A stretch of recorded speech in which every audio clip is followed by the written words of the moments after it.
Hello, everybody. I'm Siobhan, and this is. Hi, I'm Adalbert, and in addition to being a husband, I am a specialist in the Department of Anesthesia, and I convene the undergraduate anesthesia program in my department. And similarly, I am the head of undergraduate education in the Obs and Gynae department at UCT. And I'm responsible for 4 undergraduate courses. I sort of oversee them all, but 2 of them are my primary responsibility. But I've been involved in making online content for 3 of those 4 courses. So there's been a lot of stuff going on in our house for the past 6 months in terms of making content. So here's a boy cat coming to say hello. So yeah, I don't know if you want to expand a little bit on how things have been Before COVID or during COVID. Well, obviously the shift to online learning was a big shock to a lot of systems. I don't have as many courses as you do, but we have 2 primary undergraduate courses in our department, of which I run and organize the introductory course, which is the largest component of our undergraduate teaching. That necessitated conversion of all the formal teaching into an online format, which required a lot of content needed to be created. And also a lot of behind the scenes admin that applied to everybody in how to separate the practical and theoretical components. So I was involved in reorganizing and interrogating existing material that we had, plus creating new content for our course. Yeah, and Snap for me, for my courses. And we kind of got to the point where we started helping each other, and that's what we're going to showcase in the presentation. But just to contextualize a bit how the students know us, they come to me first in 3rd year for their women's health rotation, and then they go to you for their 4th year anesthesia, and they come back to me in 5th and 6th year. And then they return to us in 6th year. Yes. So by the time they get to 4th year, they've met me, and what I realized was happening is that every time, a 4th or 5th year would come to me and say, "Oh, we had a text from your husband," and I'd be like, "But how did you know he was my husband?" And it turns out that he was introducing himself and linking himself to me for all the 4th years, because he knows that they know me from their 3rd year course. So the students know we're married, and we couldn't have really predicted how our collaboration, well, it did things that we maybe didn't anticipate. Mm-hmm. One of the reasons I often tell them that I'm married to you is partly it's a bit of an icebreaker for the students, because they often find anesthesia formidable. It's also often their first practical rotation, or it's their very first time in theatre. Anesthesia can appear quite a remote and very technical discipline to students, bearing in mind in many countries it's not taught to undergraduates at all, because it is seen as a super specialist discipline. So I think it helps contextualize that the lecturer is also a regular human being, and for them to see that I'm married to another person who is a lecturer and a clinician and a teacher, I find often humanizes the interaction between course convener, lecturer, and student. Yeah, that's true. And it seems like some of the students have started seeing us as a kind of a brand. And that actually worked to our advantage in all the online content that we made. So there were a lot of ways in which we ended up being able to leverage the fact that we are married clinician teachers to the same kind of cohort of students. Yeah. What's been a benefit for me is that you have formal postgraduate training in your field of medical education, even though you work in a different discipline. So I sometimes feel I have a bit of an unfair advantage to other conveners, because while I do not have formal medical education training, I have one in the house. I could directly troubleshoot something with you, often to your irritation, when you were trying to relax and watch Netflix. I would be like, hi, am I setting this question correctly? Is this essential knowledge, do you think? How can I rewrite the study guide, etc.? We had a lot of content that we were able to convert, but I sort of caught the bug of seeing you create very creative content and sort of entertaining content, which spilled over into my course. Yeah. And yeah, we've both had a lot of really good feedback for our individual courses. And we're going to show you today about how we kind of spilled into each other's little realms.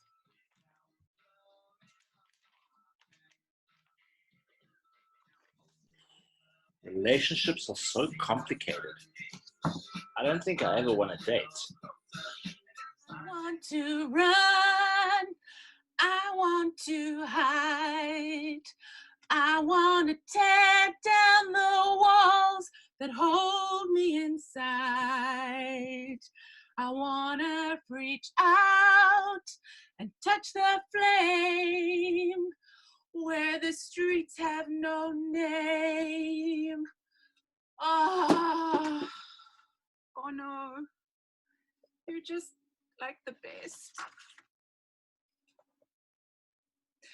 I swear to you. Oh, I could die, he's so hot. Oh, look how cute he is. Oh no. I have a promise to make to you. I'm going to document it in my diary so like it's extra real. Dear diary, I am never, ever getting married. Viva feminism! Unless, of course, I can marry Bono. Bono, whose real name is Paul Hewson. I like the sound of Siobhan Hewson. That's it. No weddings for me unless I can marry Bono. Ugh. Human beings are so complicated. I don't think I could ever be in a long-term relationship. No, short-term fun only. Don't want to end up like this guy.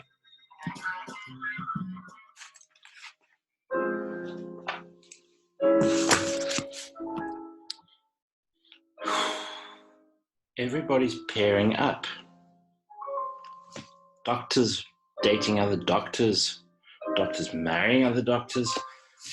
I could never date someone in my profession. It would be like so boring. What would you talk about? No.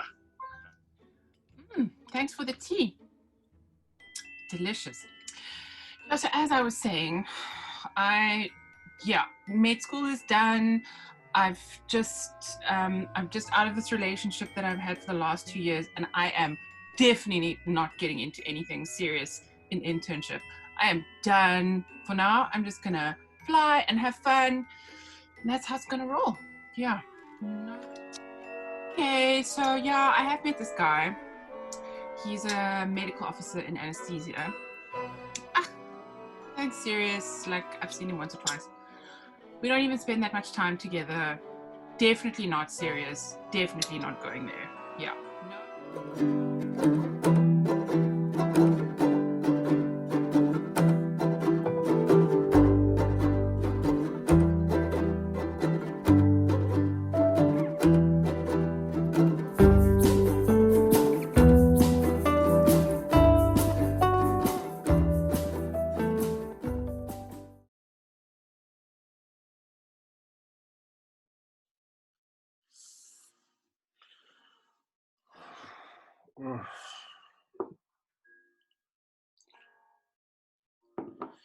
Online content creation is so overwhelming. I've got so much work to do. If only there was someone who could help me. Wait. Oh, oh. If I see one more stuffed toy, I'm gonna scream. Oh. Run out of wine, run out of ideas. If only there was someone who could help me.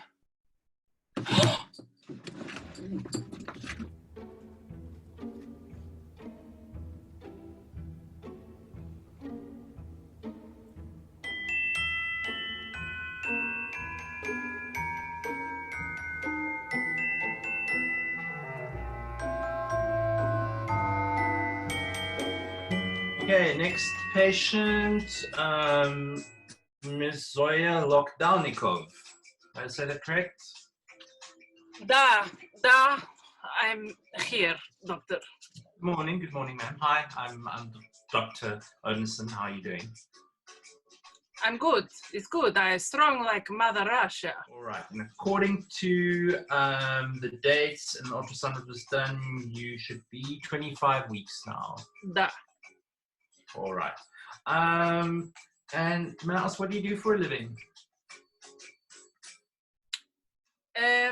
This consultation is confidential, da? Absolutely. Absolutely. Well, then I tell you the honest truth. I am an international woman of mystery. I am a spy working deep undercover here in Cape Town. Right. Okay. And how is your pregnancy affecting your work? I can imagine that might be challenging. Girls got to do what the girls got to do. Ladies and gentlemen, we rejoin the Duchess of Coventshire, day one postpartum. Yes, Jacinda. Oh, darling, how sweet to hear from you. Yes, all right, darling. Listen, I have to go. The doctor's on his way. Yes. Ta-ta now. Yes, lovely. Bye-bye. Ah, Jacinda. Feminists unite. Good evening, Your Highness.